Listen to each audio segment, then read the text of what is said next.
Hey guys, just got back from Colorado. I went to an incredible premiere of a wonderful new documentary. You all need to go see it. It was wonderful. And some of the background here. So, children all across America are being recruited into this gender madness, this transgender craze, and of course, the LGBT movement by highly trained operatives in government schools. And it's happening at an alarming rate. But one family has decided they are going to fight back. They were victims in this case. It was a horrible story. In fact, I helped break that story in the New American and the Epic Times. And it was just so shocking. You almost can't believe it. So Erin Lee, the mother, she's on a mission to protect other little girls from the horrors that her family had to endure. So let me tell you about the story here.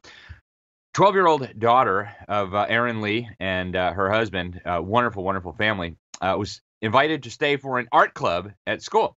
And turns out this art club was not actually an art club. It was a gender and sexuality alliance club run by a woman who actually specialized in confusing children about their gender.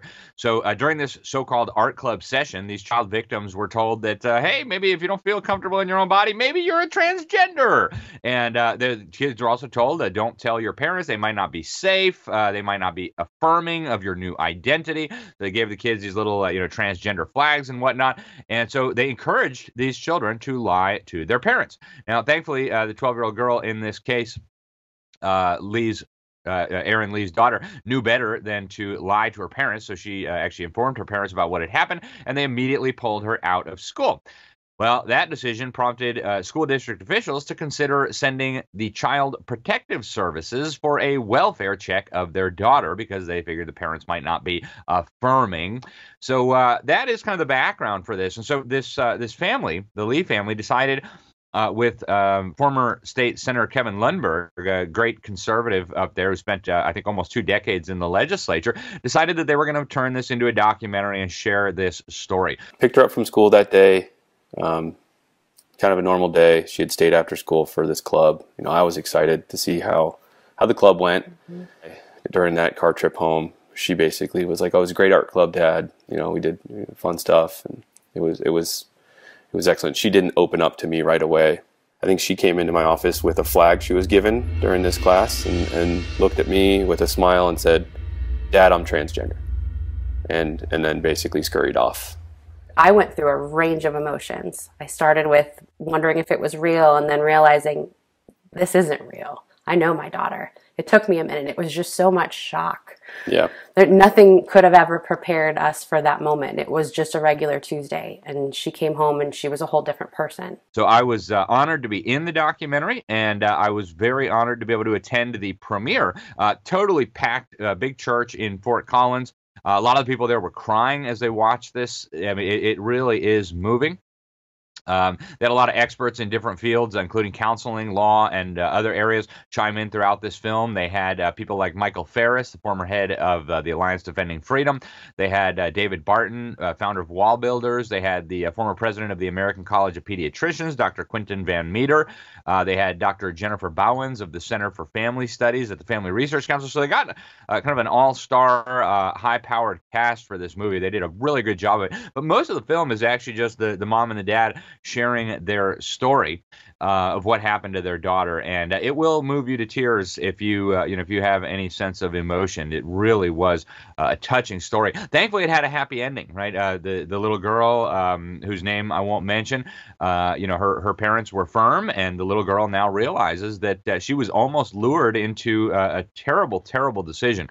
And so, we thank God that story ended well. I really can't encourage you highly enough to watch it. The film also shares the story of another mother here in my state of Florida, right? You got all these people who think that this doesn't happen in conservative states. Oh, yes, it does.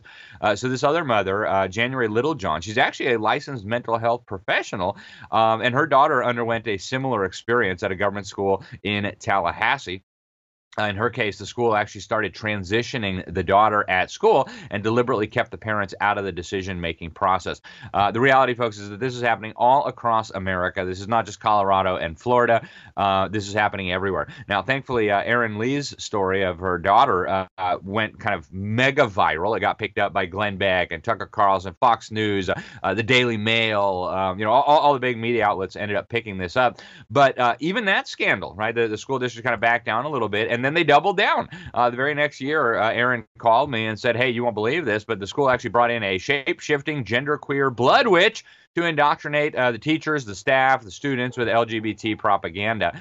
And according to the school district, almost half of the children in this school district now identify as either lesbian, gay, bisexual, or transgender. And that number is continuing to rise. And you wonder why? Well, it's because they're training these children to do this. We've actually been documenting this kind of stuff right here at the Newman Report for a while. Back in 2020, we shared an explosive story. We actually broke this story as well. Went totally viral nationwide. Again, and we've had a lot of calls from Tucker Carlson's people and others asking for information and videos on this. So this California teacher, Lisa Avery of Rosemont Middle School, a mom in California, actually sent us a video of this teacher bragging about how she was recruiting on purpose the most emotionally unstable children she could find to lead these GSA. It used to be Gay Straight Alliance. Now it's a Gender Sexuality Alliance, whatever. And so we've got her on tape. She says, so who are your students? Well, how are you going to find them? First of all, our leaders were unreliable. Remember, we had poached them from the counseling office, right? They were not the most emotionally stable students on campus. Actually, they were the least emotionally stable students on campus. What you have here is an admission that these people are preying on emotionally unstable and vulnerable children to lead these homosexual, transgender clubs that are then going to run around and promote this stuff to other children in the school. Folks, this is abominable. Frankly, I believe this ought to be a crime. Confusing children about their gender and their sexuality, encouraging little boys to be castrated, encouraging little girls to have hysterectomies and double mastectomies, recruiting minors into this diabolical movement. Folks, this is a monstrous crime against the children, against the families of these children, and against society as a whole. It's time for government at all levels to start holding the perpetrators of these atrocities accountable. And yes, I very much mean criminal penalties as well. Anybody who's telling a little child that he or she should lie to their parents and chop off their private parts belongs in jail. Okay. And it's also way past time for parents to start standing up for their children. Do what the Lee family did. Do not let these monsters destroy your children and destroy your family and ultimately destroy your country. Thanks, guys, and hopefully we shall meet again very soon.